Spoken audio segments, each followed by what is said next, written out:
Buenas tardes, soy María Méndez. En esta oportunidad voy a referirme a la competencia en el proceso civil.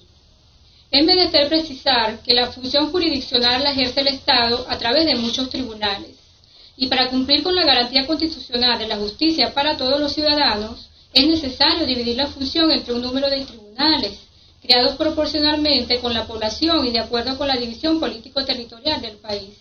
De esta manera se infiere que la competencia es la permisión que tiene cada juez o tribunal de entender un determinado asunto en razón de la naturaleza de las cosas, objeto del conocimiento o de las personas interesadas.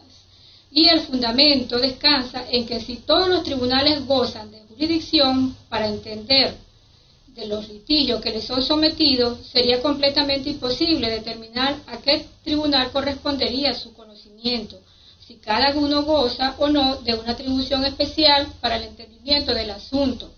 Es decir, la competencia debe ser considerada como el poder de administrar justicia en cada caso, conforme a la naturaleza, calidad y cuantía de la acción, de acuerdo con los límites territoriales dentro de los cuales se mueven las partes o conforme al lugar donde se encuentran las cosas en litigio o disputa.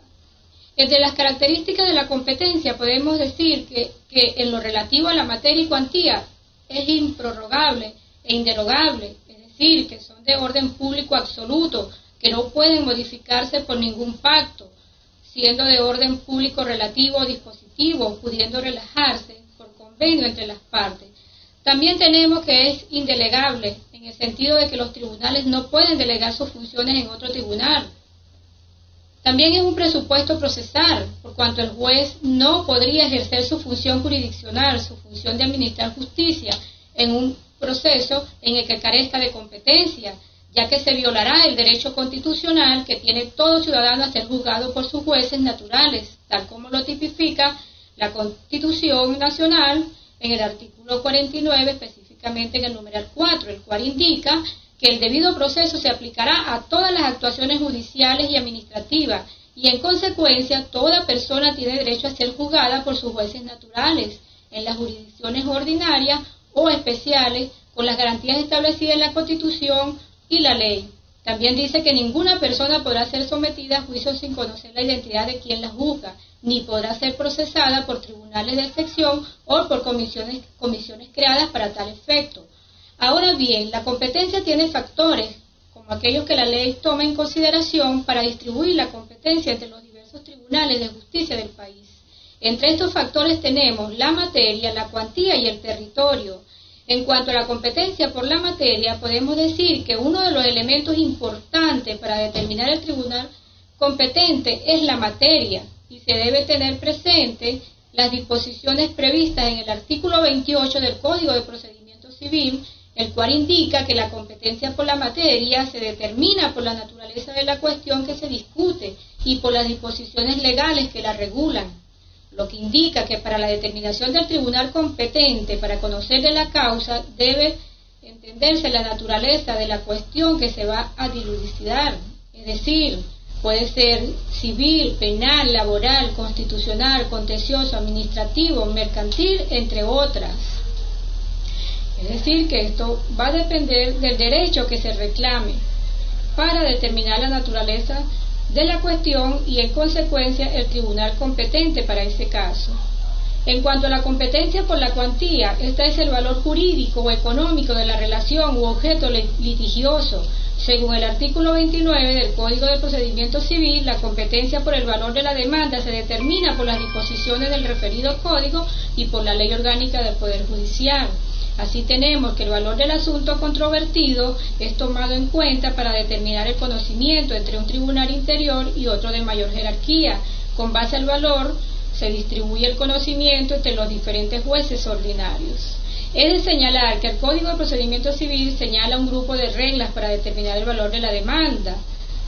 En sus artículos 31 al 38, entre estas reglas se encuentran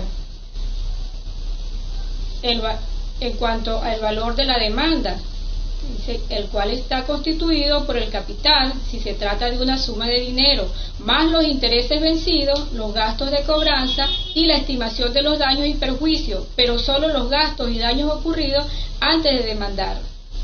No forman parte del valor los intereses por cobrar, ni los daños futuros. Los costos no se incluyen para calcular el valor, aunque se pretenda y solicite el pago en el nivel de la demanda.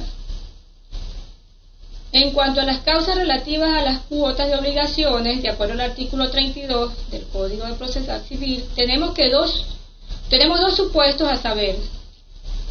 Si se demanda parte de una obligación, es decir, el saldo o resto de una deuda, el cobro del saldo es el que determina el valor a los fines de la competencia y no la totalidad de la obligación original. Pero si se demanda una parte de la obligación más cuantiosa y esa parte no es saldo, y si la obligación más cuantiosa estuviera discutida, el valor de ella se determina el valor de la demanda. En cuanto a la demanda con varios puntos, si depende del mismo título, las distintas reclamaciones, tales como el daño material y daño moral y lucro cesante, se sumarán para determinar el valor de la demanda. Si las causas no se provienen de la misma causa, debe entenderse que son pretensiones autónomas, no sumables, pero acumuladas inicialmente en la demanda, lo cual puede hacerse por disposición del artículo 77 del Código de Procedimiento Civil. Referente a las causas relativas a cuotas de obligaciones entre varias personas, en este supuesto, el litis consorcio activo, es decir, varios demandantes reclaman la parte que cada uno tiene en un mismo crédito. No se trata de varias acciones, se trata de varios actores. Esto es litis consorcio activo, quienes demandan. Por lo tanto, la competencia se determina por el total de la suma de las cuotas reclamadas. En cuanto a las causas relativas a pretensiones de alimentos y a rentas, de acuerdo al artículo 35, hay dos supuestos. La demanda de alimentos, cuando se trata de obligaciones alimentarias periódicas, el valor de la demanda lo determina el monto de las prestaciones reclamadas, pero si la obligación estuviera discutida, la determinación del valor de la demanda se hace sumando pensiones mensuales durante 2 años. Cuando se refiere a la demanda de rentas, el valor se determina sumando las anualidades reclamadas, pero si el título se discute, el valor viene determinado por la suma de 10 anualidades.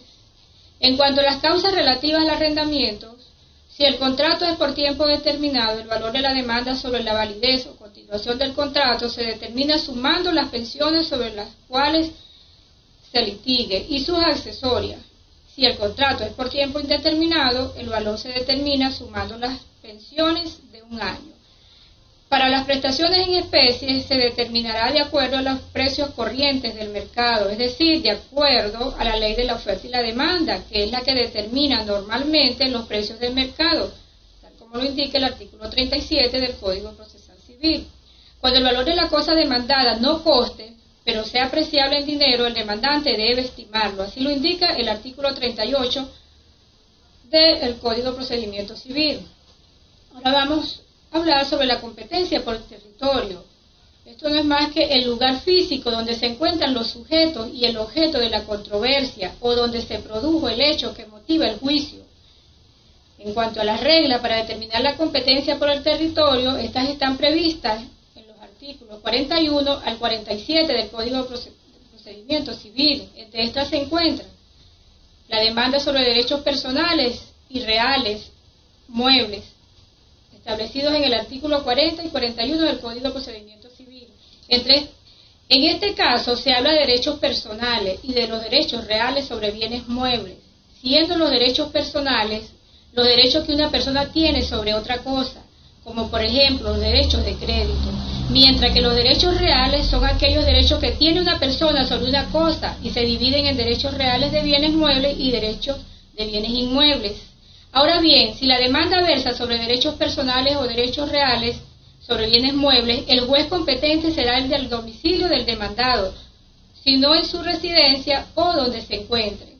Es importante conocer que las disposiciones donde indican la competencia por el territorio se llaman fuero, es decir, el lugar donde se debe interponer la demanda. Así tenemos fueros personales y fueros reales. Los fueros personales es porque el lugar donde se va a demandar es consecuencia de la persona, como por ejemplo el domicilio de la persona. Los fueros reales es porque el lugar donde se va a demandar está escogido por un bien inmueble. Ahora bien, el artículo 41 del Código de Procedimiento Civil prosigue estableciendo que también en este caso se habla de derechos personales y de los derechos reales sobre bienes muebles. Aquí se añaden más fueros al artículo 40. Se puede también proponer la demanda ante el juez del lugar donde se haya contraído o ejecutado la obligación o donde se encuentre la cosa mueble, pero con la condición que el demandado se encuentre en el mismo lugar de los anteriores. Esto es un fuero concurrente sucesivo. Asimismo, el artículo 42 del referido código se refiere a las demandas relativas a los derechos reales sobre bienes inmuebles, es decir, el objeto de la pretensión es un bien inmueble. En este caso, las demandas se propondrán ante la autoridad judicial del lugar donde esté situado el bien inmueble, en el domicilio del demandado o la del lugar donde se haya celebrado el contrato, en caso que allí se encontrara el demandado, pero todo a elección del demandante. Esto es un fuero concurrente electivo. Al respecto es preciso destacar que el Tribunal Supremo de Justicia, en sentencias reiteradas, ha dicho: si la cláusula del contrato simplemente dice elegimos como domicilio especial a la ciudad tal, lo que indica es que estamos añadiendo un nuevo juez o tribunal competente, ya que no va a ser el único. Es decir, estoy añadiendo un tribunal más aparte del que me otorga la ley. Ahora, si la cláusula del contrato dice elegimos como domicilio especial y excluyente a cualquier otro, entonces sí están las partes quitando el tribunal que le otorga la ley y están dejando el tribunal que las partes eligieron. Por otro lado, es importante destacar que mediante la resolución 006 de fecha 18 de marzo de 2009, publicada en Gaceta Oficial 39.152, de fecha 2 de abril del año 2009, el Tribunal Supremo de Justicia modifica las competencias a nivel nacional de los juzgados para conocer los asuntos en materia civil, mercantil y tránsito. Vale aclarar que la jurisdicción de los mencionados tribunales conoce de las demandas de contenido patrimonial entre los particulares, en cuya cúspide está la Sala de Casación Civil.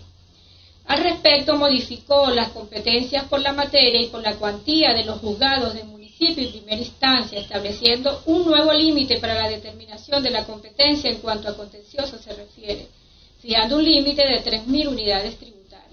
Es decir, se cambió mediante esta resolución lo establecido en el Decreto del Ejecutivo Nacional número 1029 de fecha 17 de enero de 1996, en donde los juzgados de municipio y los juzgados de primera instancia son competentes para conocer los juicios cuyos montos sea hasta 5.000 bolívares. Muchas gracias por la atención.